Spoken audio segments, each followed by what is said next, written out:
धनज माणिकवाडा श्री फकीरजी महाराज संस्था धनज माणिकवाडा येथे मोठ्या उत्साहात व भाविक वातावरणात आयोजित आषाढी यात्रा महोत्सवास आज राज्याचे मृद व जलसंधारण मंत्री नामदार संजयभाऊ राठोड यांनी विशेष उपस्थिती दर्शवली। यात्रेच्या औचित्याने संस्थांच्या वतीने विविध धार्मिक व सामाजिक कार्यक्रमांचे आयोजन करण्यात आले होते। या सोहळ्याला उपस्थित राहून मंत्री संजयभाऊ राठोड यांनी श्री फकीरजी महाराजांच्या समाधीचे व चरणांचे अत्यंत भाविकतेने दर्शन घेतले आणि परिसराच्या सुख समृद्धीसाठी प्रार्थना केली।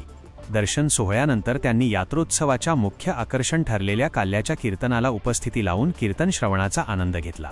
कीर्तनानंतर आयोजित करण्यात आलेल्या महाप्रसादाचाही त्यांनी इतर भाविकांसोबत आस्वाद घेतला।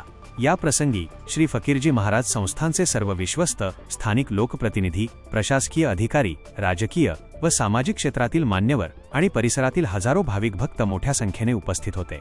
संपूर्ण यात्रा परिसरात भक्तिमय वातावरण पसरले होते। अशा नवनवीन बातम्यांसाठी चॅनलला सबस्क्राइब करा आणि पाहत रहा MH न्यूज मराठी।